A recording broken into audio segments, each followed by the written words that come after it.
Hello, नमस्ते, कैसे हैं आप सभी? सबसे पहले थैंक यू सो मच आप लोग के इतनी सारे प्यार के लिए कि मैम आप लगातार वीडियो क्यों नहीं अभी डाल रहे हैं। तो मेरी कुछ पर्सनल प्रॉब्लम थी जिस कारण से मैं आप लोग के लिए नई नई वीडियोस नहीं ला पा रही थी। बट अब लाइफ धीरे धीरे करके ट्रैक पे आ रही है, तो मैं आप लोग के लिए बहुत ही अमेजिंग एक वीडियो लेके आई हूँ जिसमें मैं आप लोग के साथ शेयर करने वाली हूँ कि आप ठंड के लिए अपने घर को किस तरीके से तैयार कर सकते हैं। बहुत सारी चीज़ें मैंने इसमें कवर करने की कोशिश की है। तो बिना देरी करते हुए आज का ये बहुत ही ज़्यादा इंटरेस्टिंग सा वीडियो हम स्टार्ट करते हैं। Let's start. तो ठंड जैसे आती है, सबसे पहले हमें याद आते हैं अपने गर्म कपड़े, यानी विंटर क्लॉथ्स जो होता है वो हमारे ध्यान में सबसे पहले आता है। तो उसके लिए मैंने अपने वार्डरोब को एक दिन पहले ही थोड़ा सा क्लटर फ्री करने का कोशिश किया। जैसे जो गर्मी के कपड़े होते हैं, शॉर्ट्स होते हैं, शॉर्ट्स नाइटी हो, बच्चों के छोटे छोटे हाफ पैंट्स होते हैं, उसे मैंने यहाँ पर अलग किया, उसका एक अलग सेक्शन बनाया। बताती हूँ कि किस तरीके से मैं सारी चीज़ों को करूँगी। तो ये एक मेरा ब्लैंकेट का डब्बा था जिसे मैंने निकाला है, क्योंकि ब्लैंकेट वगैरह को हम धो तो नहीं सकते, बट यस, इसे यूज़ करने से पहले आपको एक बार अच्छी तरीके से इसे धूप लगाना काफ़ी ज़्यादा ज़रूरी है। सनलाइट से जो भी बैक्टीरिया वगैरह होंगे सारे मर जाएंगे और ये आपके लिए तैयार हो जाएगा। जो भी मैंने कपड़े विंटर वेयर के रहते हैं सारे को मैं पहले या तो धूप लगाती हूँ या तो उसे अच्छी तरीके से क्लीन करने देती हूँ। अब आ जाते हैं जो कपड़े रह गए थे, यानी गर्मी के जो कपड़े होते हैं वो सारी चीज़ों को हम कहाँ रखें। तो मैं ब्लैंकेट का ये जो डब्बा है उसे ही यहाँ पर यूज़ कर रही हूँ अपनी चीज़ों को रखने के लिए, यानी स्पेस भी नहीं लेगा और हमारी चीज़ें भी ऑर्गेनाइज हो जाएगी। जब से मैं इस नए घर पे आई हूँ, अभी तक तो मैंने ब्लैंकेट वगैरह नहीं निकाले थे, तो यहाँ पर जितने सारे मेरे एक्स्ट्रा कुशन थे उसे भी मैं बस इसे में डाल के इसे अपनी जगह पे रख दूंगी। तो हो गया ना, कम स्पेस पे आपकी चीज़ें बिल्कुल क्लीन और आपकी चीज़ें ऑर्गेनाइज भी। अब जब ठंड खत्म होगी तब मैं इसमें ब्लैंकेट रखूंगी और सारी चीजों को बाहर निकाल लूंगी। तो अब मेरे बेड स्टोरेज पे भी बहुत सारे कपड़े थे, बहुत सारे विंटर वेयर थे, उससे मैं निकालूंगी। अभी मेरी मम्मी यहाँ पर मेरे साथ है तो मैं उनकी हेल्प ले रही हूँ।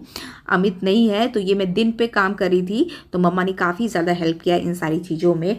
और यहाँ पर विंटर वेयर के कपड़ों को निकालने के बाद मैं इसे सीधे जाऊँगी क्लीन करने के लिए देने के लिए। अच्छा, अब मैं बताती हूँ कि आपके जो कपड़े होते हैं, आपके जो विंटर वेयर के कपड़े होते हैं, हैवी से हैवी जैकेट होता है, ब्लेजर होता है, या कोई भी सिंपल सा स्वेटर ही क्यों ना हो, उसे आप अपने वार्डरोब में किस तरीके से रखें ताकि वो कम स्पेस पे भी सारी चीज़ें बिल्कुल ही ऑर्गेनाइज लगे। तो हर बारी मैं विंटर वेयर के कपड़ों को रखने के लिए कुछ अलग ही टिप्स आप लोग के लिए लेके आती हूँ।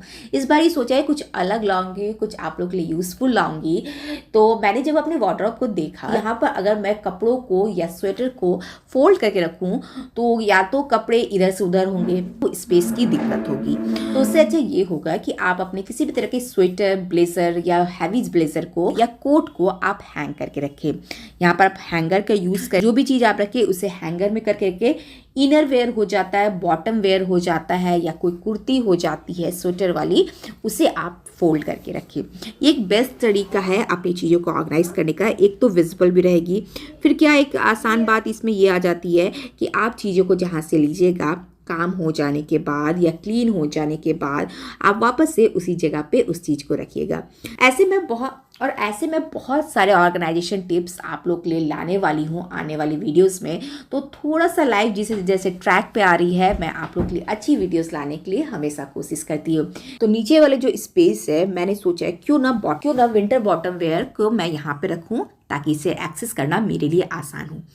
तो कुछ चीज़ें मैंने यहाँ पर ऑर्गेनाइज तो कर ली। अब आ जाते सीधे गार्डनिंग की तरफ। मैंने आप लोग को बताया था कि दिवाली में जितने सारे मेरे घर पे फ्लावर्स होते हैं या जो भी मैंने डेकोरेशन किया था फ्लावर से, सारे को मैं फर्टिलाइज़र बनाती हूँ। उसे नदी या सरोवर में फेंकने के बजाय या उसे डालने के बजाय आप उसे घर पे ही रखिए। फर्टिलाइज़र इससे बहुत ही अच्छा बनता है और आपका नदी भी गंदा होने से बच जाता है।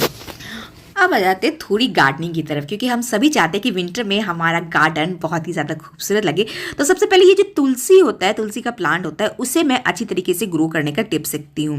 जैसे ही विंटर स्टार्ट होता है, देखिएगा आप में उसमें इस तरीके के मंजर आ जाते हैं, तो उसे आप ज़रूरी हटा दें। मंजर आने से क्या होता है कि आपके प्लांट सही तरीके से ग्रो करना बंद कर देंगे। मंजर को वापस से आप हटा देंगे कैंची की हेल्प से, तो वापस से आपके तुलसी का प्लांट काफ़ी ज़्यादा भूसी हो जाएगा और ये अच्छी तरीके से ग्रो करेगा। अच्छा, इस मंजर को आप फेंके बिल्कुल नहीं, इस मंजर को आप किसी प्लांट में डाल सकते हैं, वहाँ पर वापस से तुलसी के प्लांट बन जाएगा। अदरवाइज आप इसका अपने किचन में यूज़ कर सकते हैं। किचन में किस तरीके से यूज़ करना है ये मैं आगे आने वाली वीडियोज़ में आप लोग के साथ शेयर जरूर करूँगी। और इस बार अपने गार्डन को विंटर के तैयार करने के लिए मैंने उगाऊ के सीड्स का यूज़ किया है। सबसे पहले बता देती हूँ, ये कोई प्रमोशनल वीडियो नहीं है, ये मैं अपने लिए लाई हूँ, आपको बिल्कुल सही रिव्यू दूंगी। तो यहाँ पर मैंने मैरीगोल्ड का सीड्स और या डालिया का सीड्स लाया है और इसे मैं अपने प्लांट्स में आज लगाने वाली हूँ। अच्छा, जब मैं इस सारी चीज़ों को कर रही थी तब मैंने देखा कि मेरे एक प्लांट्स में इस तरीके के वाइट बग काफ़ी ज़्यादा लग गए हैं। आप इसकी हालत देख सकते हैं कि कितनी बुरी हुई रखी है। गुड़हल के पौधों में ये कॉमन प्रॉब्लम है और इसके घरेलू उपाय तो मैंने आप लोगों के साथ शेयर किया है। तो जब मैं उगाऊ में इस चीज़ को देख रही थी तो मुझे वाइट बग के लिए ये मिली मैजिक मिला। क्यों ना सोचा कि इससे ट्राई किया जाए, क्योंकि गार्डनिंग में वाइट बग को हटाना काफ़ी ज़्यादा डिफिकल्ट हो जाता है।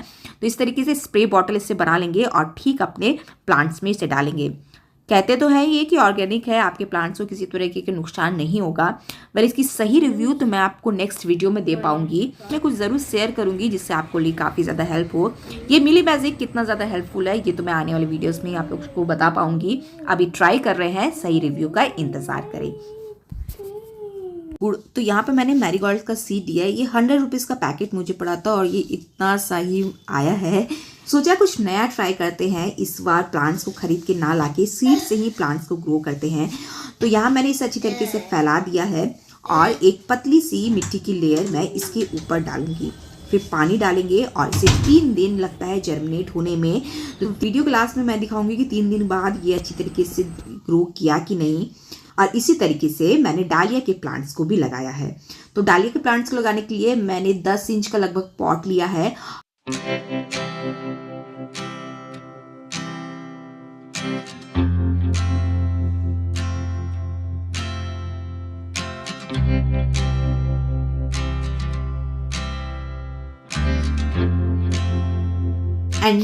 एंड अब ये वीडियो है ठीक 3 दिन के बाद। आप देख सकते हैं प्लांट्स कितने अच्छी तरीके से ग्रो कर रहे हैं। ये प्लांट सीड से मैरीगोल्ड का उतना ज़्यादा तो ग्रो नहीं कर रहा है, डालिया का अच्छा तरीके से ग्रो कर रहा है।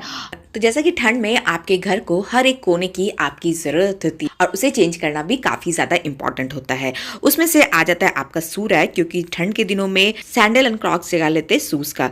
तो जब मैं इन सारी चीज़ों को बाहर निकाल रही थी तो सोचा कि क्यों ना शू रैक को अच्छी तरीके से साफ़ किया जाए और जो सैंडल्स की ज़रूरत अभी मुझे ठंड में नहीं है या बच्चों की, उसे मैं अच्छी तरीके से कोई डब्बा में करके रखूँगी ताकि जब मैं इसे निकालूँ तो इसमें किसी तरह का डस्ट ना हो और ये बिल्कुल रहे नए के नए। तो इस तरीके से आप घर का हर एक कोना ज़रूर देखें। हर सीज़न में थोड़े बहुत हमारे घर में चेंजेस करने बहुत ही ज़्यादा इंपॉर्टेंट है ताकि लाइफ स्मूथ हो और आपकी चीज़ें हर वक्त ऑर्गेनाइज रहे। And that's all for today. मैं प्रिया आप लोग से फिर से मिलूंगी न्यू वीडियोज़ के साथ, यूज़फुल वीडियोज़ के साथ। तब तक के लिए बाय बाय।